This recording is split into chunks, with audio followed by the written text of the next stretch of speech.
We go to the cupboard, we take out club colours, and the air sings. The season's close. The pads are going on goalposts, new lines are being marked. Coaches hold heart-to-hearts with old stars and new kids who might one day wear the best of all colours, the green, the gold. Our boys are running up sandhills, their legs pump. This season, this is our season. This year we all start equal. Kids paint signs, and I'm 7 again. I know I'll see heroes soon. I feel the excitement. I have hope in March, and I might share in the glory of September. Blow that whistle, ref. Send that ball soaring. Blow that whistle, ref. Alrighty. That's pretty good. That was cancel that. Alright, well, today we've got Brent from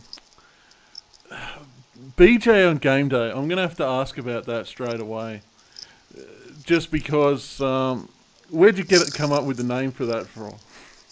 Yeah, so a bit of background on the name there. So B and J. So my name's Brent. We've got Joshy as well in the team. So Joshy actually came up with it, but BJ just a little bit of a little clever initial there with both our names, and BJ on game day, you know, obviously just a little bit of a trick there with the wording. So BJ on game day, Joshy just came up with it, and it's pretty much just stuck. I was happy with it, and yeah, we've got a season down and into season 2.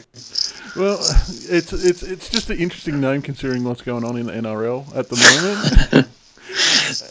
And it's one of those things where I'd go live on Twitch, but a name like BJ on game day might get us banned from Twitch. Yeah, well, it's very fitting at the moment, isn't it? We probably didn't expect it to get that serious in the second pre-season that we had, but yeah, at the moment it's very fitting. So, just a little bit about what this video is about, just in case, because usually I just put little fucking gaming shit and things like that on my channel, but just so if someone stumbles across this video, so they can be aware of what's going on. This is just a little bit of a test video, because I'm trying to help out Brent and Joshy with getting their setup for this season going right, because you've got a bit of distance between you now, which makes it a bit difficult for a host and a co-host to do their thing. So yeah, absolutely. You've said you've had your channel for about a year now. Well, you've set it up last year. Any surprises after sort of setting that up? And yeah, so I guess initially from how we operate sort of perspective is Joshy and I both actively play Supercoach NRL, so fantasy sports, and that's what the channel's based around. So it's based on us providing advice and feedback week to week for people out there if they're interested. It was an interesting sort of thing we decided to do. I'm not too familiar with being behind a camera myself, and probably neither is Joshy, but we decided to give it a crack and run with it and see how it went. So all last year, all of our first season, 2018 Rugby League season, the lead up to the season, we did a whole heap of preview videos, and then pretty much every week from there we provided weekly show, all done from Joshy's phone, initially down in my, I guess, little basement, you'd call it, the little dungeon at my mum's house. So it was all pretty late. From the pub as well, didn't you? Yeah, by the end of the season, I actually got evicted from mum's place, so we ended up having to have a change of scenery from our usual dungeon area. We ended up having it at the German club in Canberra there. So, yeah, we eventually moved out of there, but very low tech, low cost. I think the biggest cost we had for that season was the investment of a tripod for Joshy's phone. He handled all the uploading and editing of the videos and everything. I basically just turned up and talked my Supercoach side of things with Joshy. Yeah, I guess for me, I probably didn't expect it to. I wouldn't say it took off greatly successful, but we've ended up probably getting more people that enjoyed it than I probably thought we would have. We ended up we got over 100 sort of subscribers in our first season, which I think was pretty good considering we were pretty low tech and just all we literally talked to Supercoach and to a pretty detailed level. So yeah, pretty good. We're going to kick it off into season 2. Obviously, as you alluded to, Josh, he's moved away now, so we're not in the same place. But that's where, I guess Josh is taking the lead. He's already done a bit of videoing already for this season, a few previews and everything like that, with the season starting just this week. But we're hoping, with the help of yourself, big man, we might be able to get my big fat head back on the screen and help him out.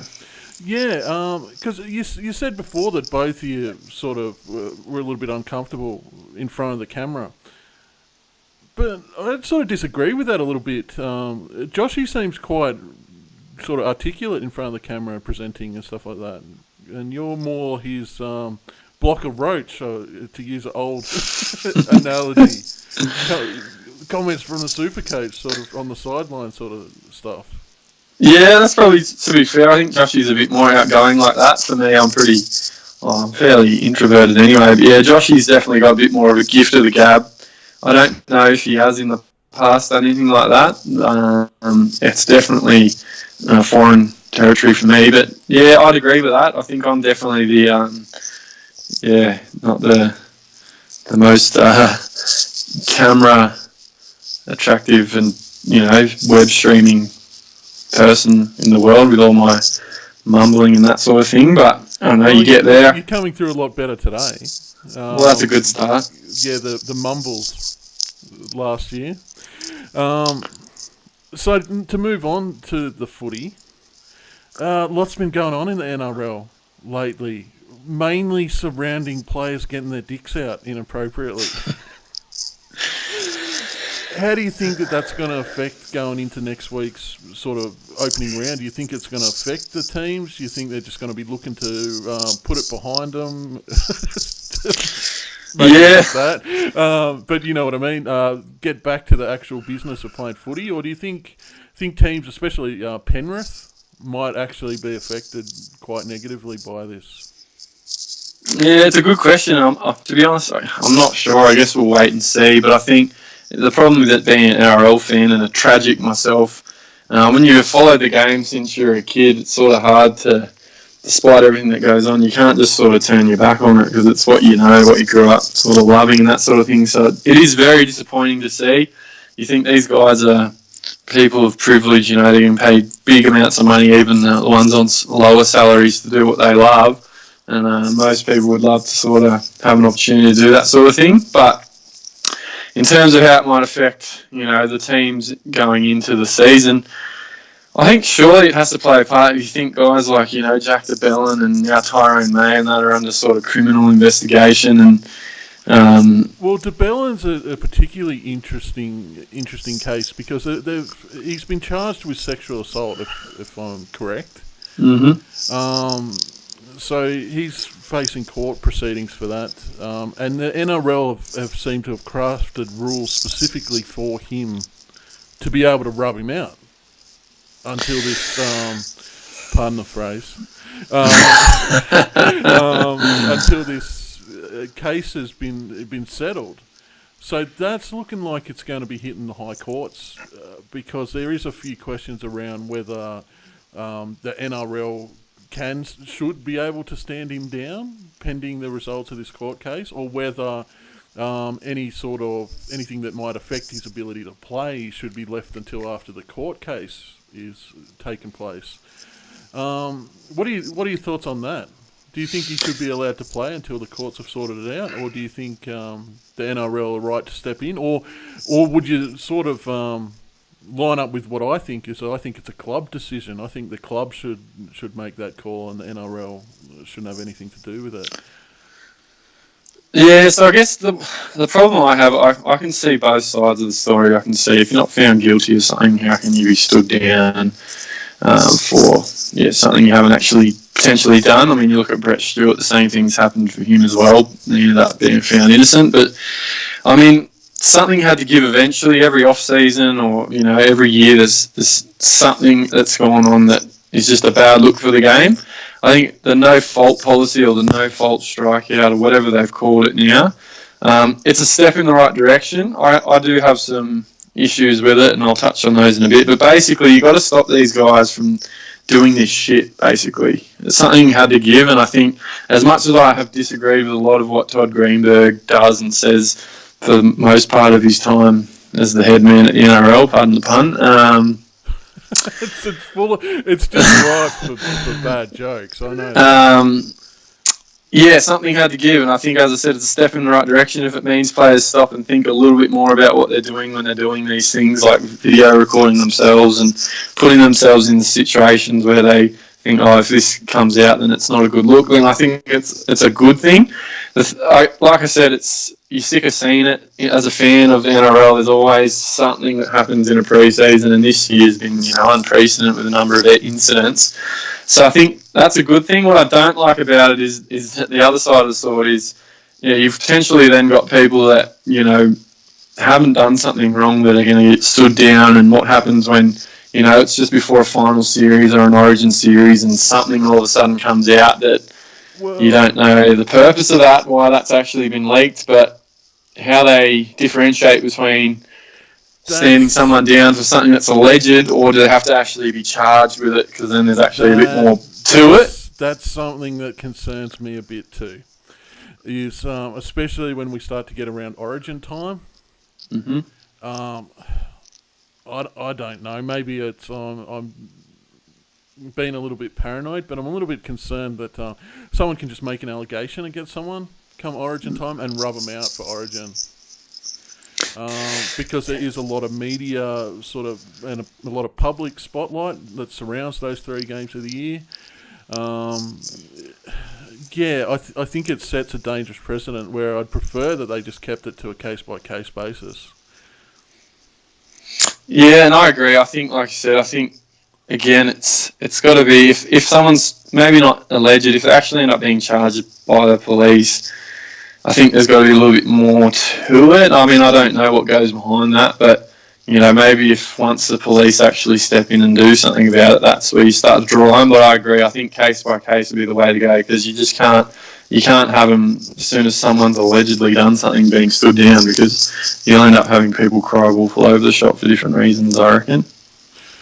But again, it's one of those things, I think, where what it will mean is that players think about the situations they're in. I mean, look at Jack DeBellin. He had, regardless of the outcome of whether he's found guilty or not, he's had a pregnant missus at home by herself, and he's out partying and doing whatever with other girls and that sort of thing. I mean, that's up to him, and that's his personal life. But at the end of the day, it's not a good look regardless. It's bad for the game anyway. I think, as I said, if it makes the players stop and think about what they're doing, I'm all for it. Yeah. Well, fair enough. Well, we've probably recorded for long enough for the test for Joshy to get a bit of a rough idea about how things might look doing the Skype thing. So any final thoughts on the season up ahead or anything like that? Maybe plug your YouTube channel, because I'm going to be putting this up on mine. So yeah, absolutely. I think go give us a follow on YouTube. Look us up, BJ on Game Day. So BJ letters on Game Day, exactly like that. You'll find us. You'll see probably my fat head or even Joshy's in most of the videos as the image that comes up. You'll pretty much see Joshy for the last few latest ones. Yeah. So he's been doing some good run throughs the teams lineups and how that'll factor into the Supercoach season. So that's been interesting. And he's also, I can't remember the acronym he used. What was it? Where he had one video where he went through several players that pods might be overlooked. Pods. Players are different. So those ones that generally have a lower percentage ownership. You can see in the system, how many teams have certain players. So those ones, I can't remember what his threshold is for a pod. It's probably anything, under 10% or something like that, maybe. But yeah, Joshy does some really good stuff. He finished in the top 1,000 out of 120,000 plus runners last year, so he knows what he's doing. If you have played Supercoach, give us a listen. If you haven't, feel free to start playing this year and give us a follow. We sort of tend to keep it pretty simple and we think we know what we're talking about. And just for if there's any, like, because most of my subs, I don't have many subs at all, but most of them are Americans. Supercoach is like fantasy football with the NFL. So except in this case, it's for rugby league. League. Yes, which if anyone watches the video and asks the question, we might make another one later on explaining the fucking difference between league and union. But even people in this fucking country don't get it sometimes if you go down south to Melbourne. Yeah, no, so absolutely more than happy to do that. Thanks for your help. Pretty much, yeah, just looking forward to the footy actually starting so we can put a lot of this other shit behind us and start concentrating on the stuff that matters. Yeah, I think that might be a bit of wishful thinking, but yeah, either way, it should be interesting week next week with the footy kicking off on Thursday. So. Yeah, starting off with Melbourne Storm and the Brisbane Broncos. So if you're not following the NRL, definitely have a look for that one, and maybe it might be something you enjoy. What I might do while I've got you here, we'll run through I'll go to the NRL website and we'll just run through some tips, I think, just to wrap it up, and then... Sounds good. I'll just... What about you? You jumping in the Supercoach circle? I will be joining the Supercoach for the first time ever in your league. I'm the Tunnel Snakes in there. A nice Fallout reference. This is usually a gaming channel, so I had to have the video game reference. But I thought Tunnel Snakes alluded to something else. Oh well, I thought it was also fitting for for what had happened. So sorry, I'm just going to the draw for this year. Alright, so I'll just switch the screens over.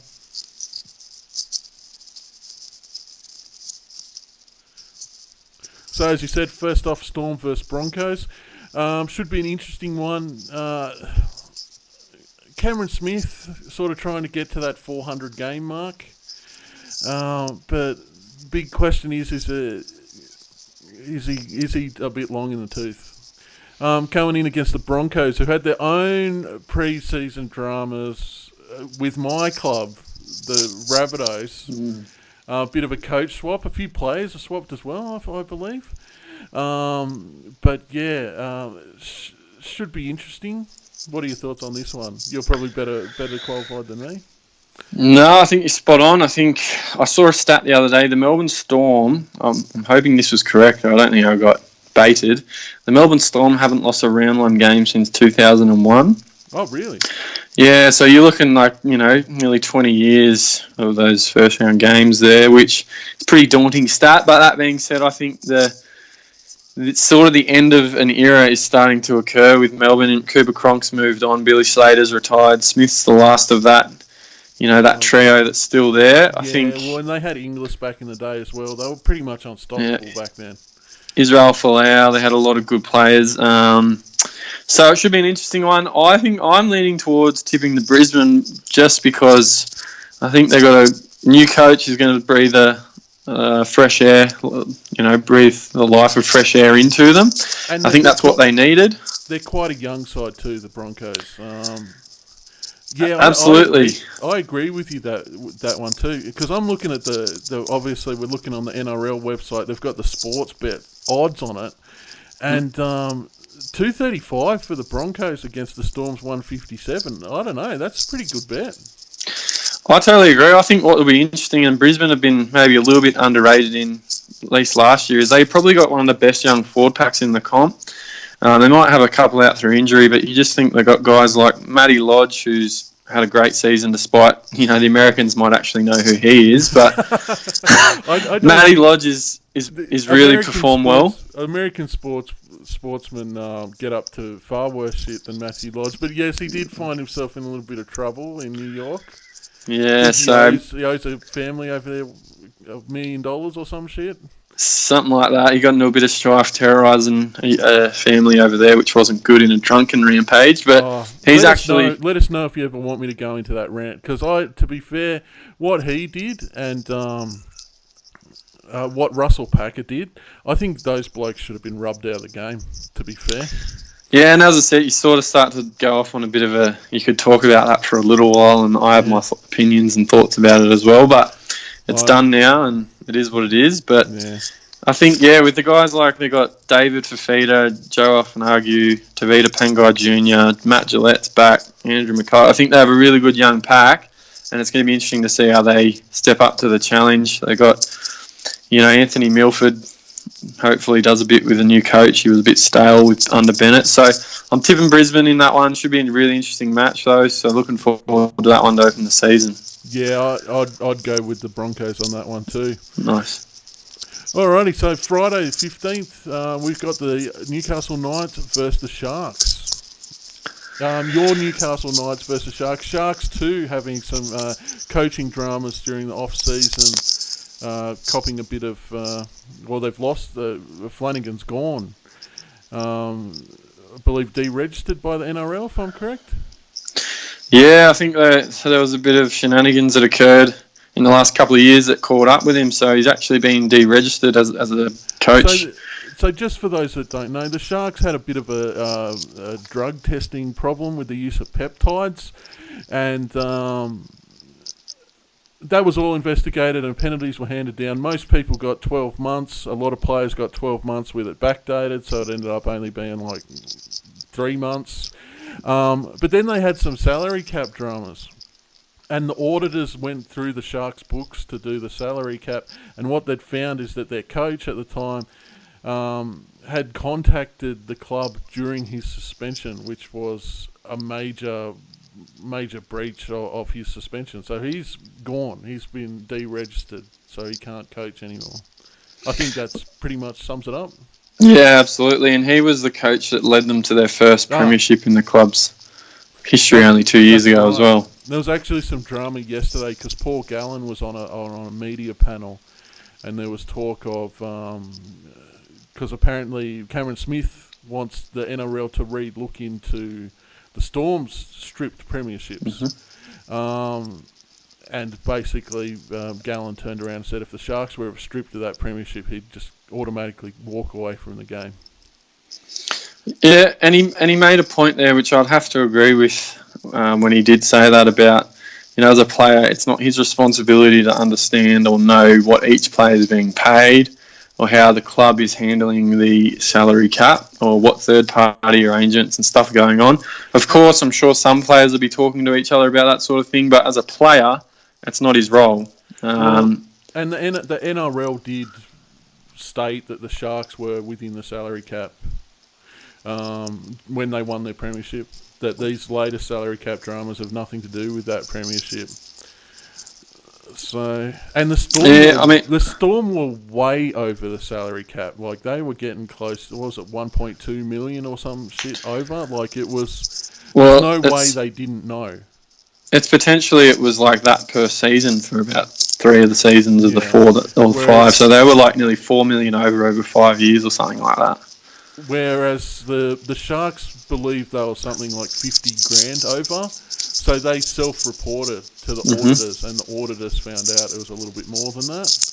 So I think it's a different thing. But anyway, once again, it's easy to get distracted in rugby league with what's going on off the field. They're going up against the Knights, Knights who have been, as I said, your team, pretty disappointing for quite a while now. Well, Newcastle, if you think in 3 of the last 4 seasons, they've actually come last. So they won the Wooden Spoon 3 years in a row, 2015, 16, 17, they finished last. Last season was the first year. We broke the drought. We finished 10th or 11th, and that was a great time to be alive as a Newcastle fan because it's been a tough 4 years. The light is starting to shine a little bit at the end of the tunnel for the Knights, at least with what they've got on their books. They've got a good young team. They've got a good coach who started his coaching career early because he was an injured player, Nathan Brown. But it's still Nathan Brown, isn't it? Yeah. So Yeah, but he coached a few seasons at St George and wasn't very good as a coach at all. But he actually went over to England and applied his trade over there, and actually, picked up a lot of experience. He's quite a good sort of young coach now. So it's a young team with a young coach, and they're just going to get better and better as time rolls on. The only thing I can see stopping them is if there's any videos out there. Yeah. No, but things like injuries and as players start to develop, getting picked off by other clubs. But both paying $1.90 on the sports bet. That is a tough one to call. So interestingly, they actually played in a trial about a week ago now.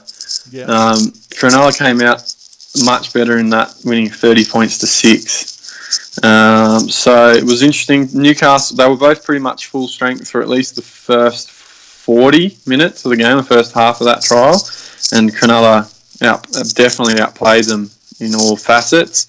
So, I mean, trial form, you don't necessarily take anything of that. We beat the Canberra Raiders a few years ago. One of the years we won the Spoon like 40-something, 50-something to 0, and we ended up coming last that year. But it will be interesting. It's a different environment. They'll be at a packed house at Marathon. I'm sure they'll get 20 to 25,000 out for that game. A bit different to playing at Maitland out the front of 5,000. But yeah, I think Cronulla, they got a lot of experience. They've signed Sean Johnson, who's a massive signing from the Warriors, and he looked really good in that trial. So it's going to be interesting to see how Newcastle bounce back from that trial, because we were pretty much full strength. But I think for us, it's going to be a bit of that experience in those sorts of situations. And there's probably apart from Melbourne at the moment, there's not really any other teams that do it better for grinding out wins than Cronulla. They've become sort of specialists at that in the last few years. So I'll be really interested to see how they go. And yeah, that's a really hard one to tip. I think because I'm a Newcastle fan and we're at home, and had I not, thought about that trial that happened a week ago, I'd be leaning towards us. But yeah, it's going to be a really tough one. I'm expecting it to be a lot closer though as well. So it should be interesting. Well, as I said, the bookies have got them level pegged, but I'd have to lean with the Sharks on that as well. That being said, my tipping was atrocious last year, so... Well, there's a reason why I focus on Supercoach, mate, because it's amazing how often I can get a 50-50 footy tip wrong. Next up, next Friday, so the doubleheader on the Friday, the fucking Cocks versus the Pride of the League. So the Sydney Roosters versus the South Sydney Rabbitohs. I'll just start with the sports bet. $2.25 for the fucking Rabbitohs. Yep, eat that fucking one. I think we're going to be good this year if the attitude is right, which a lot of that comes back to, does Wayne Bennett give a shit? Yeah, it's an interesting game, and probably one of the biggest games of the year last year, excluding the grand final and Origin, was the semi-final between the Roosters and the Rabbitohs, which was the preliminary final to get into the grand final. And this is a big rivalry, and obviously you'd be aware of that being a Rabbits fan. Yep. That's why round one. These two guys these two teams could definitely be 1 and 2 by the end of the year, no doubt about it. And I would not be surprised if this is a grand final preview that we've got here on Friday. Yeah, so I think the Roosters coming off the premiership, they pretty much haven't really lost anyone in their spine. The key elements to their success last season. James Tedesco is only going to get better and better. But South as well, I mean, they've got a great squad on paper and they can produce. It'll be interesting to see the Wayne Bennett factor. I think whether he has a negative impact on Damien Cook's game. There's been a lot of talk about the way in which he'll manage Damien Cook, who I think was the best player in the comp last year. By far, in my opinion. So definitely going to be an interesting game, that one. There seems to be a question mark on Reynolds as well, if he hasn't been rubbed out already. But he appears to be injured at the moment as well, which will be a factor in that. I'm sure that's where the bookies are giving the Roosters the edge on that, is that missing Adam Reynolds in the half there will be a big loss for the Rabbitohs. Yeah, it should be. That's a big one, because obviously he's been there for a while now. He's that level head that just steers him around the park. So it is a big loss. Potentially, like you said, that's where the reflection of the odds are. But I even with knowing that would be leaning towards South for this one. I just think they've got a big 4-pack.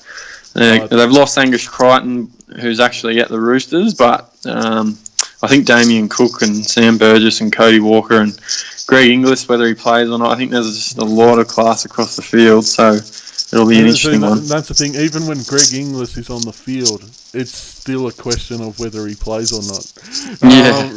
Because a phenomenal talent his whole career, but it's almost like he flicks a switch on, like he'll play when he wants to play, and that's it.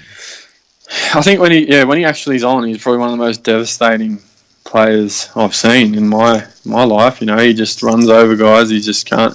He's just so big and fast and strong, all that sort of thing. But you're right, he doesn't show up every week. He likes having a sleep up the back. I think that's why he plays better at fullback, because he does up the back. And at the same time, you got Latrell Mitchell on that other side, who seems to be just a clone of him, a bit younger now as well. So it would be awesome to see GI on Latrell if it came to that. But yeah, there's definitely a few players there that can sort of take the game into their own hands if they want to, and I think that's where this game will be decided. It'll just be an individual or a couple of individuals' performance that gets their team over the line. So yeah, and I can't back the Roosters over the Rabbitohs, so that's just a given. Rabbitohs for that one as well. So far we're in agreement with everything. Yeah. So we've got over at Mount Smart in New Zealand on Saturday, we've got the New Zealand Warriors versus the New Zealand Bulldogs. So versus Canterbury Bulldogs. Bulldogs, just underperforming to the max over the past 3 or 4 seasons. Have always had great teams on paper, but just never show up, never in the mix. It just and the bookies are reflecting that as well. Not to go on this one. I just don't see the Bulldogs being even close to the Warriors, especially over in New Zealand. I'll almost put a lock on that one. Yeah, that's an interesting. I think that's one of the tougher games to tip as well, just because the Warriors have even lost Sean Johnson, who was definitely their star player, a key playmaker, and it wasn't that long ago. They got some young. Isaac Luke is out as well. Isaac Luke's out. Simon Mannering has retired now, so a bit of a turn of the guard there. If you think they've lost Mannering and SJ's no longer there, Isaac Luke won't be there. So I think the Dogs are going to get probably like exactly how you said. Probably they're definitely in terms of the club are probably in a bit of a rebuilding phase, if you will. They've lost David Clemmer. They've had a bit of a turmoil sort of ridden last few years with coaching and players and that sort of thing. Obviously, the Dylan Napa thing that's just recently occurred as well. So I find this a really hard game to tip. I'm leaning towards the Warriors because it's over there, but I'm not sold. I think the Dogs... You're not sold to that $1.50 to $2.55? Nah, I think the fact that the Dogs are going to get so massively written off, they're the kind of club that just when you don't think they're going to be able to do anything, that's when they sort of tend to go, all right. I think there was times last season where they caused some upsets when you just didn't expect them to. They got some young halves. They got a lot of guys there that'll be trying to make a name for themselves. It's a really hard game to tip. I'd be leaning towards Warriors over there, but I would call it a lock. I wouldn't be surprised if the Dogs did roll them. Okay, well, I'm going to go. That's my. This is not becoming a weekly fucking segment, but that's my lock of the week. Yeah, no worries. The Warriors to beat the Dogs. I agree with the sports bets odds on that. All right. Next up, some fairly lopsided odds as well for the West Tigers over the Sea Eagles on next Saturday. So what are the odds for that one? I just can't see quite clearly. So the odds, West Tigers are $1.62 and the Sea Eagles are $2.25. Yeah, that's an interesting one. I think a big part of that will be the fact that Tom Trbojevic for Manly's in doubt. They said he was going to be out for at least the first 4 weeks, but there's rumours floating around that he will be fit, and if he plays, it's a different ball game. So I think that's sort of what the odds are reflecting there. I don't think the Tigers are that good of a team to be going in that solid of round one. But that being said, they had a really good start to the year last year. I think they didn't lose maybe their first 6 games, or don't quote me on that. It was something like that. New coach, Michael Maguire, so ex-South I know, and coach there. As a South supporter, I love Madge. Yeah. I think they'll go well under Madge. He's really good at building up teams, but first game off the rank, I think they're being awfully generous to him with $1.62. Yeah, and I think if Tom Trbojevic plays, I'm leaning towards Manly. I know that you can't sort of say it like that, but I'm assuming he will play, and I think Des Hasler's just pulled the wool over a few people's eyes with what's been reported. He has done that in the past, and that's what I've been hearing. So, well, you can never write off Manly ever. No. So they still have some great players in that side. You got Cherry Evans, Martin Tapau, Jake Trbojevic, Api Coruscant. They're still going to be dangerous. So, like I said, if you add Tom Trbojevic into the mix, if he is a confirmed starter, those odds would come easily closer to $1.90 each. I agree. Even without him, though, I'd probably still lean towards the Sea Eagles on this one. Yeah, and they were disappointing last year. I mean, on paper they got a pretty good squad, but we'll see. Getting Des back, though, will provide some stability back into the club. So absolutely. I'm leaning towards the Eagles in that one. Yeah. Game I don't really care about that much. Cowboys versus the Dragons up there in North Queensland. Cowboys paying $1.83 to the Dragons $1.98. I don't think things are looking good for the Cowboys, to be honest. I think they've done a long-term plan with their club around Jonathan Thurston, and he's retired now. So they are definitely in a rebuilding phase at the moment. Let me put it to you like this, and this is where I think it's interesting, because you think about them and, JT's retired, that sort of thing. If you ever think back to 2017, which is only, 2 seasons ago, they made the grand final and got hammered by the Storm. They got pumped in the grand final. So that year, I think pretty much most of the year Thurston was out. So they were actually led to the grand final basically by Michael Morgan. Yeah. Who's going to have to be their chief playmaker, if not their captain this year. I'm not sure if he's been named the club captain. Maybe he has. They've still got guys like Jason Taumalolo, Cohen Hess. They've signed Josh Maguire, Jordan McLean, Gavin Cooper. They still have a pretty decent forward pack. I guess for me, where they're lacking might be a little bit in the outside backs. They don't have any real venom. They got some good players like Kyle Felt, and they've signed Jordan Kahu to play fullback now that Barber's gone. But I think they'll be a little bit underrated. I think they still have a really solid forward pack on paper, and if they lay the platform, Michael Morgan's good enough of a player to sort of, sort some things out for the players around him. But I still think they'll lack a little bit in their outside backs. They don't have any genuine superstars out there at the moment, and they will have a rookie in their halves if they go with Jake Clifford, or depends whether they go with them or Tamari Martin. So they are a little bit underrated. That being said, I do think St. George should win this game. I'd agree. St. George should win. The weather will be a factor up there. It's still very warm and very humid up in Townsville compared to what it is down in the southern states, especially this time of year. It'd still be quite moist up there. Well, I still reckon St. George should be able to get up over them. I don't rate the Cowboys very highly this year. I'll be interested.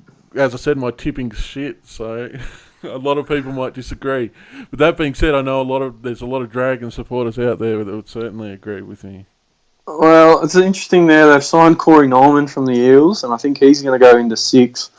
They've pushed Gareth Widdop, who's traditionally been 5'8" to fullback. So there'll be a new combination in the halves and at fullback. They've got no Jack DeBellin, who, regardless of anything that's happened, is an absolute workhorse, and definitely will be a big loss for their forward pack. So it'll be interesting to see how they fill the DeBellin gap, where we name teams tomorrow.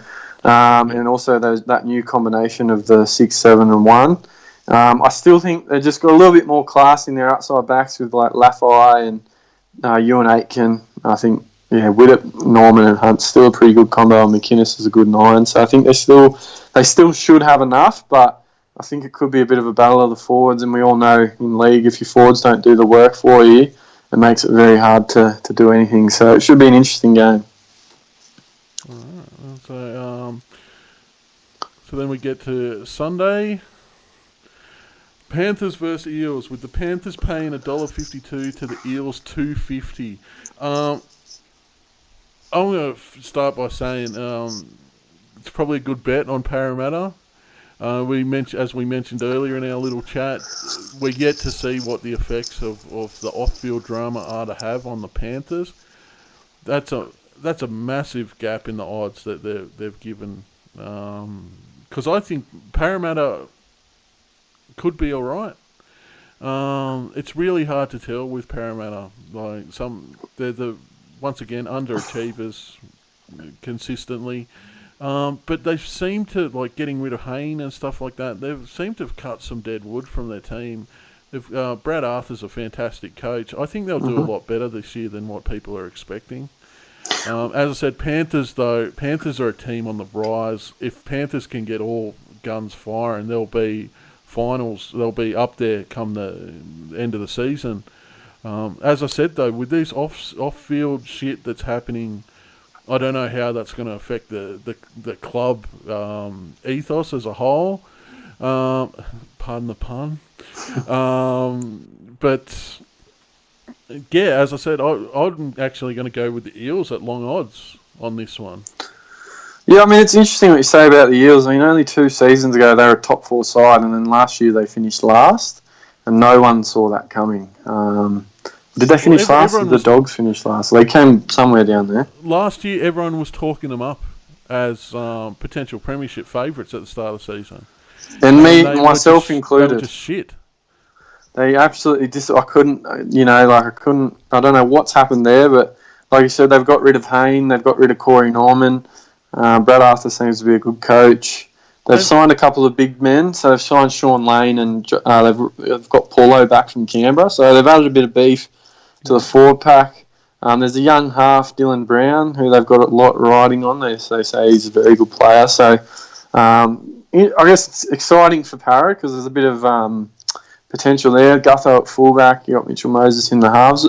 I definitely wouldn't be writing them off this season. It'll be really interesting to see how they go. They did knock off Penrith 20-0 in a trial last weekend as well. So, and that being said too, that game's being played at Penrith Panthers Stadium there out of Penrith in Sydney, and that's basically a 0 home ground advantage between these two clubs from Western Sydney. So that won't be a factor either. As I said, those I disagree with Sportsbet on that. They might know something I don't though. No, I think you're right. It's going to be really interesting to see how Penrith handle all this off-field stuff. They dumped their coach last year just before finals, which I thought was really rough. I think they're going through a really interesting period. They got a good half in Nathan Cleary, who's linked up with his dad now, and Ivan's.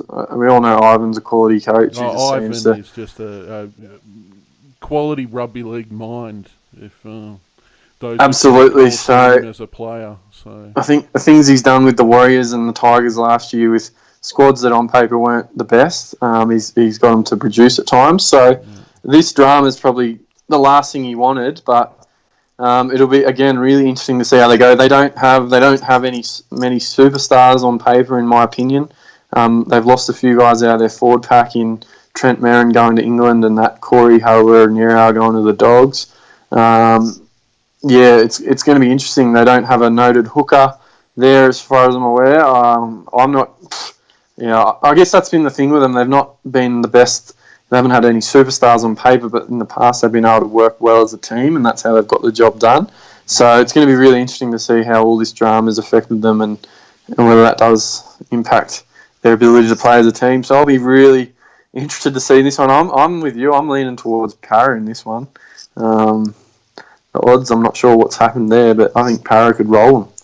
Yeah, same, definitely. And going on to the last match of the round, it's the fucking Titans, who I hate, versus the Canberra Raiders, who I slightly hate less than the Titans. Titans are paying $1.85 to the $1.95, so the bookies obviously think the Titans have got something this year. I think they're shit, and I hope they lose every game and get kicked out of the competition. Bring back the Bears. And bring back the Bears, that's right. Just so if anyone's watching this, they want to know why I hate the Titans so much. When the Titans were let into the NRL competition, what was it, be a while ago now, wasn't it? 5 years or so ago? Yeah, at least that, yeah. They beat a bid from the Central Coast Bears, who was my childhood team growing up, the North Sydney Bears. I supported them. Yeah, I want the Titans out of the competition, and I want the Bears back in. So every time Titans get brought up, I go, fuck them. And the good thing about that is that they have been pretty shit on the field. So every time I see them on my tips and I go, fuck them, I generally get a point. Look, I hear you.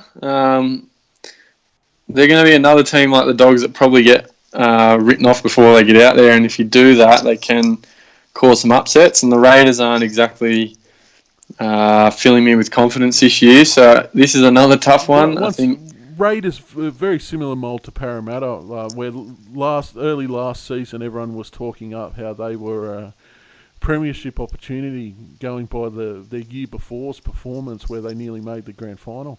The Raiders have it on paper. There's something wrong in Canberra with the way that they're shaping that team at the moment, because they do have it on paper. They have a massive forward pack, and some could say maybe too big. But I remember watching the Raiders last season, and their forward pack, I think they were playing St George at the time, and it looked like a first grade team playing like a under 17s. Like, that's how much bigger the Raiders forward pack is. The thing is, the game's a lot different now. It's a lot faster. You need the endurance and stuff like that. And I think maybe the Raiders forward pack is just too big. That, you know, they get called the faders because they tend to drop off in the second half, and a lot of that could be put down to endurance, just because their big men are too big. It's interesting. They've lost, on saying that, they've lost Shannon Boyd. Shannon Boyd's actually one of the Titans who's, you know, one of the biggest players in the comp. Paulo's moved on as well, and they've actually brought in, I think they brought in 2 or 3 pommies. So they brought in John Bateman. I think he's a lock or a forward, something like that. Then there's another Bateman as well. They brought a couple, and another one by the last name Sutton, who's a prop. So they've actually gone over and pulled a few more pommies to add to Hodgson and Elliot Whitehead, who they already have. They're going to have a different fullback. They got Whiten playing 6 this year, apparently. So it's going to be interesting to see how they go. I think you're right. They've had the nucleus there for the last few years, but it just hasn't come to fruition. They had a good season. I think they lost in the grand final qualifier to Melbourne. Maybe it was 2017 or 2016. I can't recall exactly, but there's definitely they've got to start questioning Ricky Stewart if they don't. Do you think Ricky Stewart's in trouble, or do you think he's too entrenched as being like a Raiders legend?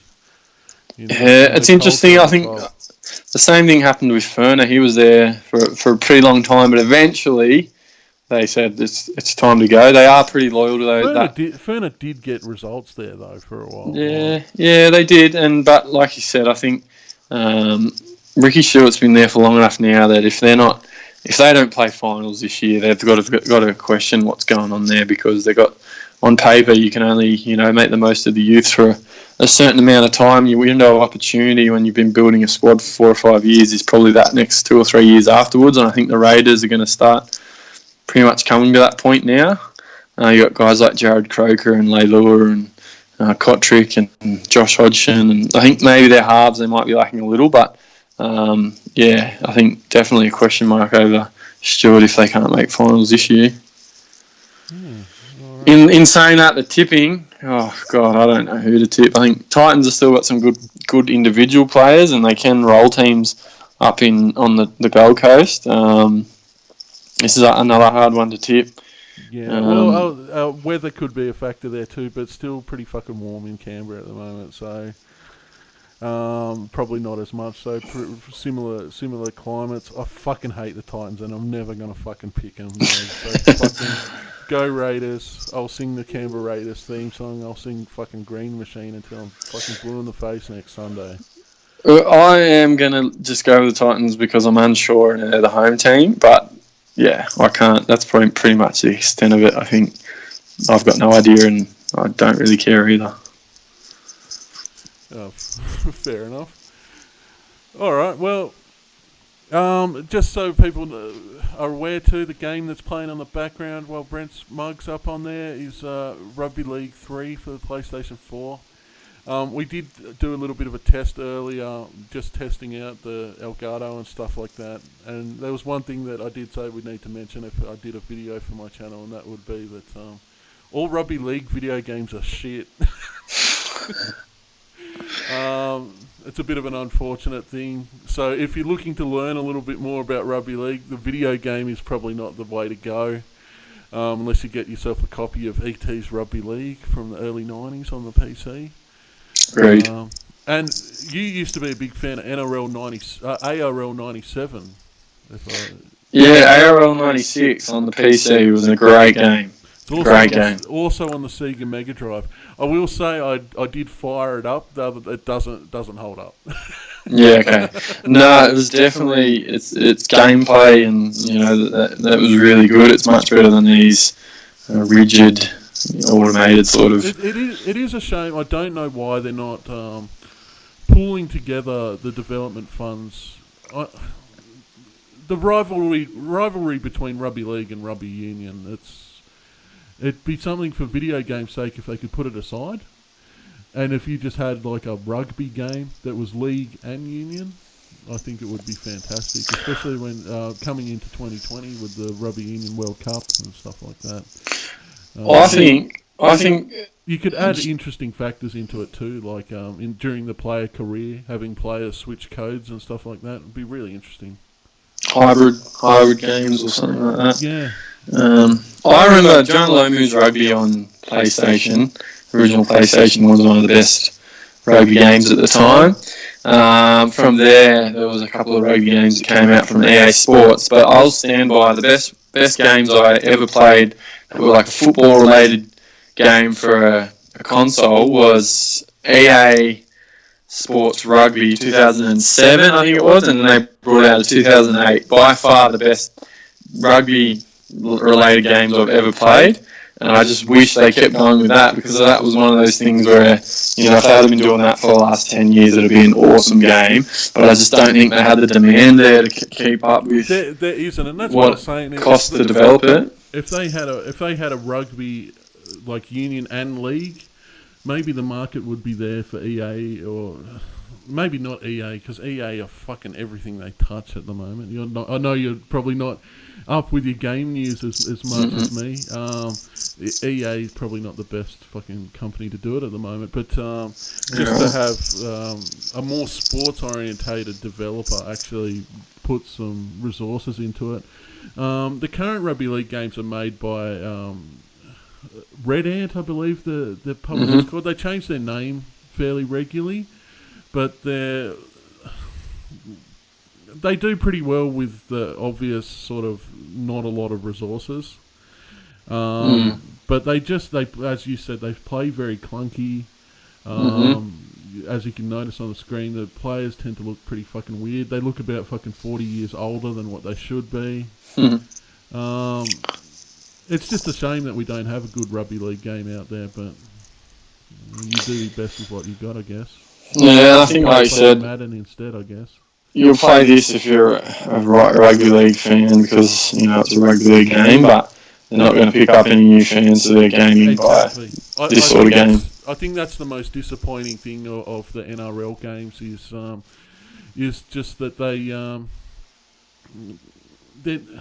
no one's going to play this. No one's going to pick up this and go, "Oh, this looks interesting. I might get it." Never have seen Rugby League before. Yeah, you'd only play it if you like Rugby League, but even then, when you play it, you're still like, "This is shit." Yeah, I think in this day and age, I played through a premiership with South, so I can see him hold the trophy up, and Yeah, that's pretty much it. I think in this day and age, they leave a lot to be desired when you think about the other games that are out there. That, like, say, 2K, what they do with NBA, and even what EA do with FIFA. So it is a bit disappointing as an Aussie, but yeah, you sort of just deal with it because that's the reality of it, unfortunately. Yeah, the AFL, for other Aussies too, the AFL game is pretty shit as well, and most cricket games are pretty terrible. It's a shame. One day, I guess they'll get there, but honestly, missing that mainstream appeal in the gaming community. Yeah, I think just stick with ARL 96 or ETs. ET, you'll be right. I will set up ETs at some point. We'll live stream it or some shit.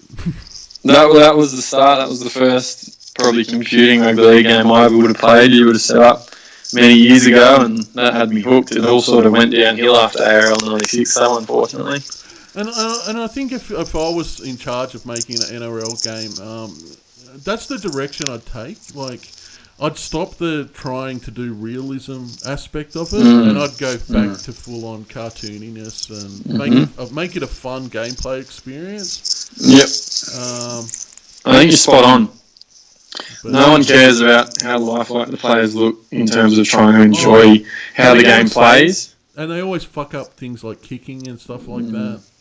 Or their headgears look like they've got tumours because they're just like, it's just, don't waste your time with that sort of stuff. It's nice to have, but worry about the gameplay, which is the must-have. The games where the player was like half a dozen pixels, far better. Absolutely. Like I said, ARL 96, every player basically looks the same apart from having different coloured hair or skin. Yeah, but the gameplay, the guy might be brown pixels instead of pink, and that's pretty good. But the gameplay in terms of the mobility and that within the game itself is what makes it fun, like the usability of it. And, anyone that isn't even a rugby league fan, you could teach them how to play that game and they would enjoy that. Basically, and the ET's Rugby League that we were talking about before, it's basically directions and a space bar for pass and kick. Like, so you're working off 4 buttons. Yeah, that's right. And like this one here, like this game here, you throw forward passes and you're not even actually really doing anything different to other times. And it's just too clunky and so automated for most of it for it to be fun. It's just not really purist. Convoluted kicking and stuff like that makes it difficult to like get a kick off before you get smashed. It's just like no. Oh well, we'll see how this video goes. Hopefully it goes up on the channel. We'll play a little bit of it first to see what it's like, and then so thanks for being on my channel. I don't know if this is going to be the first of any more videos for me. This will be my one video of the fucking year. Well, first one it's a pleasure to be here. Which is interesting. We'll see how that fucking goes when people go, oh, you sound like a fucking numpty. Fucking am a numpty. No, I think you're done well. Happy to come back again for anything if you want me. I'm not sure what else I can contribute apart from footy talk, but more than happy to try and jump in. Don't know too much about the gaming, but always happy to have a random's opinion. Yeah, we'll see how we go. I might actually get you round to go through some of these shithouse rugby league games and sounds good. But yeah, talk about a few of the players that are in them. As I said, I was playing ARL 96. It was quite funny seeing some of those old names. Yeah, it's good. Go Scandalous. Throwback. Darren Albert. Yeah. Yeah, no, thanks for your help. Much appreciated, and hopefully it's the start of a good collaboration. Alrighty. Well, so BJ on Game Day is the name of the channel for those that are interested to see Brent's stuff. Those that have fucking watched through this far of the video, I don't think we'll have that higher watch rate. We've gone on for quite a while now. But yeah, BJ on Game Day for NRL, and even if you don't know much about NRL, NRL.com, get into it. Fucking have a watch if you've never seen it before. It's like American football, except it's fucking faster, and they're not pussies wearing fucking 10 inches of padding. So yeah, and don't worry about reading the news articles related to the game. Just watch the game. Or just laugh it off like I do. Yeah. Yeah, then you got our eyes, you go insane. Their cock out at all. It doesn't worry me at all. Yeah. If you're not hurting others, it's okay, but anything else is not great. Yeah. Like if you're doing a bubbler in your own mouth, but anyway. All right, now you've brought it up. I'm going to say it because I said it before that I think players like fucking Russell Packer and who was the other one? Fucking Lodge. Matthew Lodge should be rubbed out because their discretions actually had victims. They terrorised people. They hurt people. In Russell Packer's fucking case, he could have killed that guy. And he went to jail for it. I totally agree. Whereas Todd Carney is a bloke that has been rubbed out of the game. He's got no career left. He's too fucking old now. Maybe he'd have 1 or 2 good seasons in him. But the fact of the matter is that nothing he done really affected anyone. And the last thing he got done for in the NRL, pissing into his own mouth, well, that was more just embarrassing to him than anyone else. I think there are a lot of double standards. People who don't know rugby league are going to be like, what the fuck? Todd Carney pissing in his own mouth? There was a player kicked out because video came out of them urinating into their own mouth. And I don't think that's enough to lose your job over. I really don't. I think he had a few indiscretions prior to that, and there would have been some in-house administration at Cronulla that I think wanted to see him out of there, and that was enough for him, unfortunately. But yeah, I definitely think, even just in regards to what's happened recently, there's a lot of double standards happening in the NRL where they've retrospectively punished some players and not others.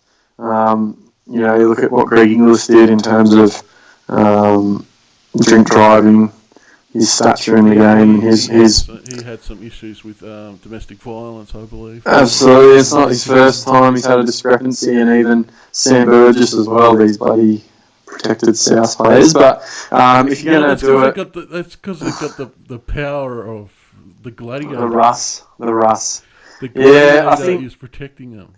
It's really rough to retrospectively punish some guys for things they've done in the past, where, even some of them haven't broken the law, where they've just been filmed without being aware. Well, I think that's something as well. I don't know what's going on with the exact ins and outs of these stories. But a lot of it seems like these guys are the victims. Like a lot of I'm obviously not the one, the Panthers player that got done for filming someone, but definitely the how do you pronounce his name? Napa or Napa? Yeah, Napa. Yeah. Napa. A lot of it seems like that he's actually the victim. Like, if you're a consenting adult and you choose to fucking film having sex with someone and someone else leaks it, well, that's wrong. And I don't think he should be fucking punished for that. But he's losing 10% of his fucking pay for the year. Yeah. Oh, you've cut out a bit there. But, yeah, I agree. And the public agree as well. But I think, again, it's just players. I mean, it's hard if they don't know they're being recorded, but they've got to be mindful of the situation they're putting themselves in as well. So. Yeah. Don't film yourself fucking. There's a 100%. That's probably a good starting rule. Unless you're actually pulling start, it's probably a good start. Don't share it in WhatsApp. Yeah. Well. Anyways. Yeah.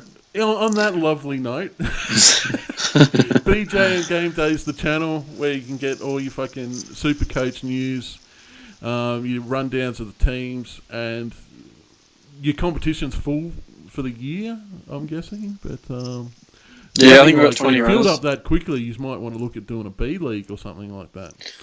Yeah, you can start groups on there as well. Maybe it's a little bit late, but you can have members to groups, so maybe that's something we're doing next year or something. So, yeah, BJ on Game Day, look it up, and if you've never seen Rugby League before, look that up too.